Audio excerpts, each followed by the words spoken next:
I'm your host, Annie Bowles, and this is News du Jour.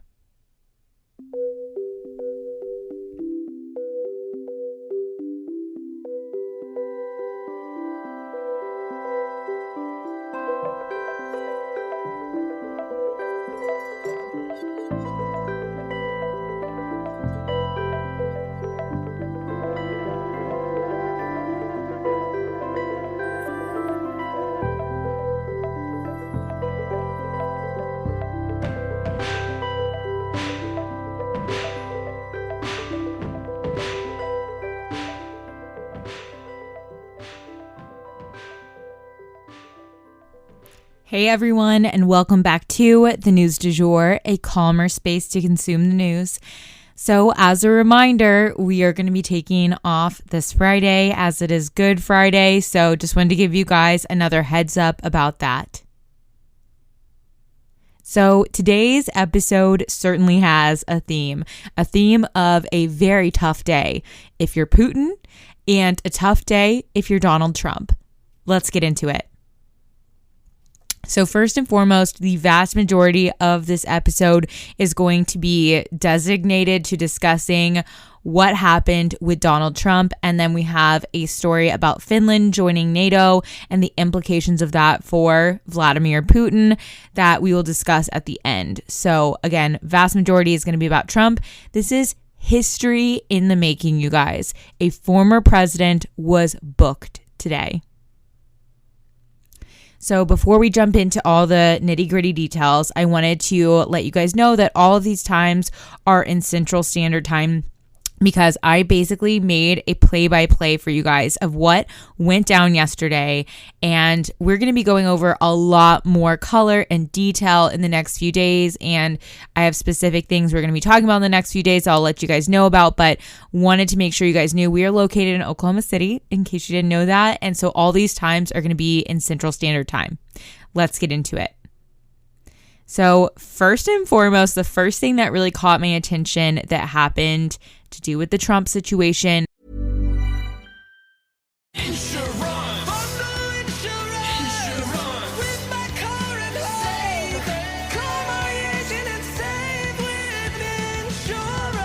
Get a quote at AAA.com/insurance and save by bundling auto and home. Yesterday was Stormy Daniels is speaking out with a full spread in Vogue. So she was photographed by Annie Leibovitz, the queen, in her home in Florida. So it was an interesting photograph. You know, she was in basically a ball gown, hair blown out, the whole enchilada, and she's telling her side of the story because she was saying that she realized she was going to get railroaded in this whole turn of events. That is really her story.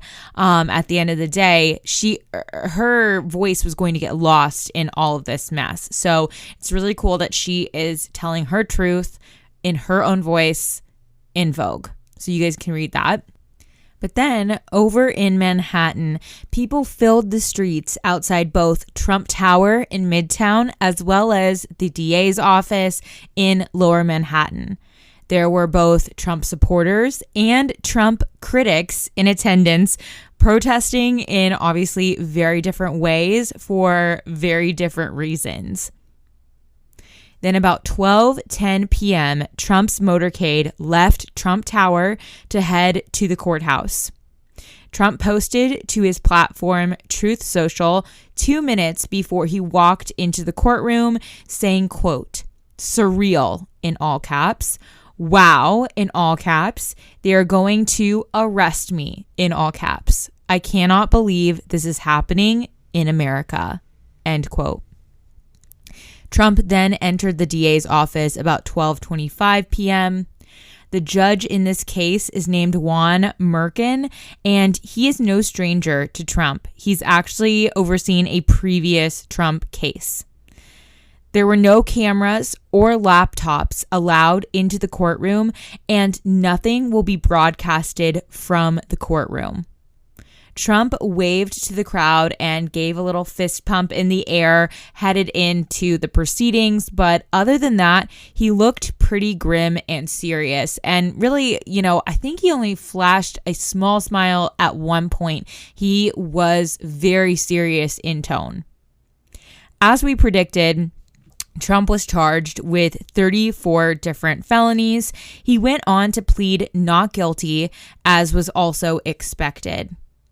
The indictment was unsealed, meaning that we received access to what exactly those 34 different felonies are. And essentially what they are is falsifying business documents in the first degree. 34 false statements were made to cover up crimes is what they're alleging. And I will walk through more specifics tomorrow, most likely with a legal expert.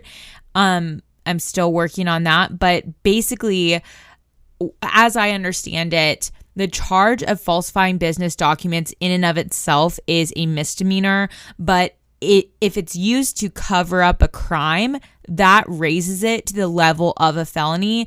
And at the misdemeanor level, it would have only been about a 1-year jail sentence that he'd be looking at, whereas the felony version is about 4 years. So quite a difference there. But again, we will walk through the specifics of what these different legal implications are tomorrow. The charges actually involve 2 other Trump scandals, though. So this was very fascinating. Again, I had said yesterday, I believe, 34 different charges.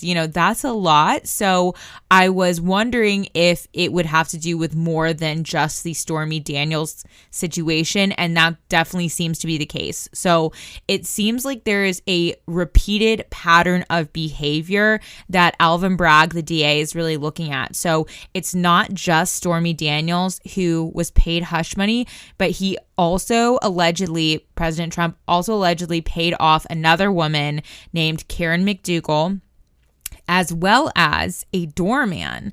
A doorman was also paid off because apparently he had information about an illegitimate child that Donald Trump has fathered, and he was going to come out with his story, and they paid this doorman off as well. Trump left the courtroom a little before 2:30 p.m. He kept quiet throughout the proceedings and while leaving the proceedings. He did not have to post bail, and the reasoning behind that is because this was a non-violent offense, and in New York, that is the way the law is set up. Alvin Bragg held a press conference then around 3:30 p.m.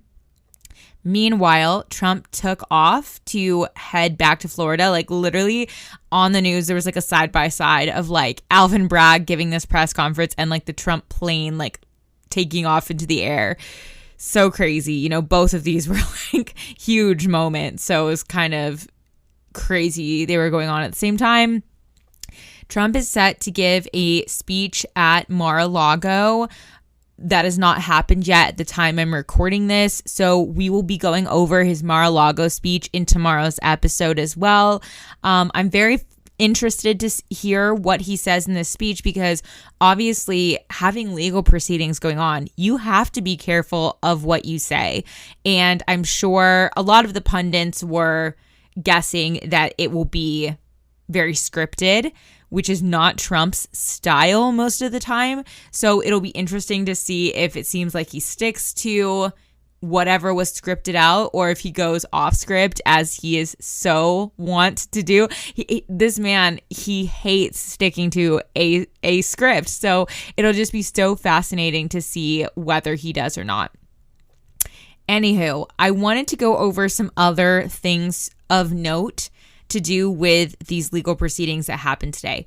So first and foremost, David Pecker is someone who is now becoming a key player. So I wanted to make sure you guys know who he is. He was the CEO of American Media Company, which owns the National Enquirer.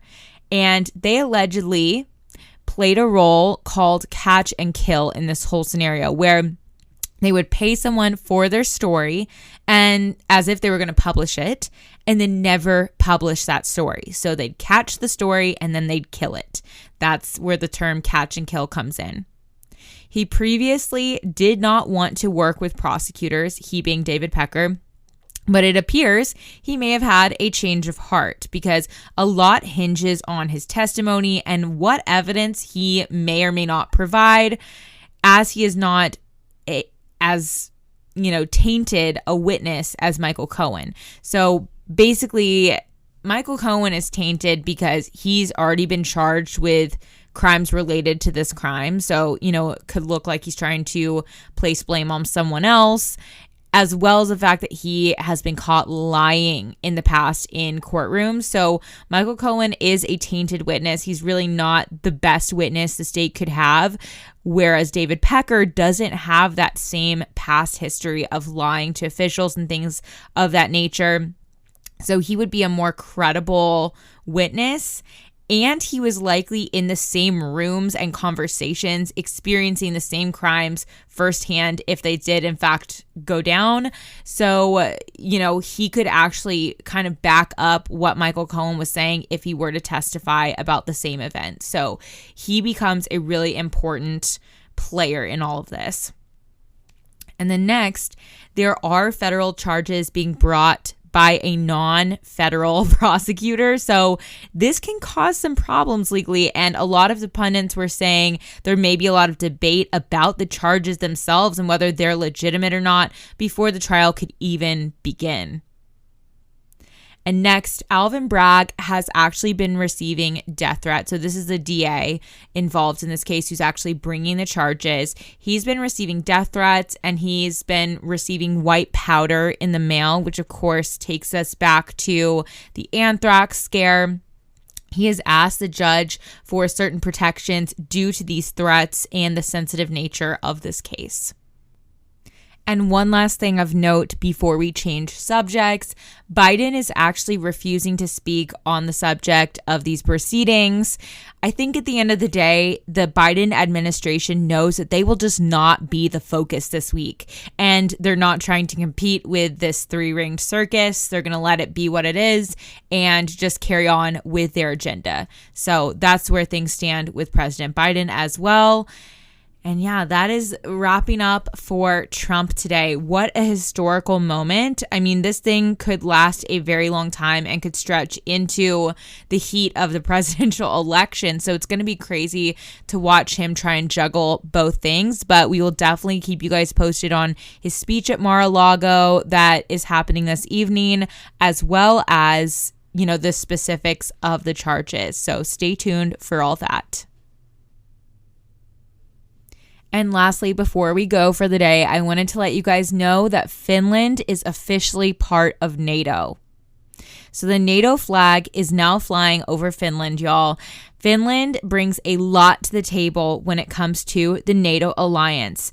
But maybe its most consequential component is, of course, the 800 some miles of border that it shares with Russia. Putin has taken it upon himself to try to block the expansion of NATO at all costs, and now Finland's strong military is aligned with the NATO allies as NATO expands right onto Putin's doorstep. This could honestly be seen as a loss for Putin and a turning point in the Ukraine war. The Secretary General of NATO has also publicly stated during the ceremonies for Finland that he would continue to press on Turkey and Hungary to approve Sweden into the alliance as well. He says that the NATO allies are committed to protecting Finland and all the other NATO allies. And that is the news du jour. Today, I wanted to leave you guys with the quote, "The road to success is always under construction." If you enjoyed this episode, please subscribe on whatever podcast platform you use to listen. A rate and review or shout out on social media would mean the world to us and help us be able to keep creating the news du jour. But the best way to support all of our work is to become a patron at www.patreon.com/sugarfree media. You can also follow us on social media under sugarfreemedia.co on Instagram and just sugarfree media, all one word, on TikTok. We appreciate you listening and look forward to telling you about the news again next time on News du Jour. Broadcasting from Oklahoma.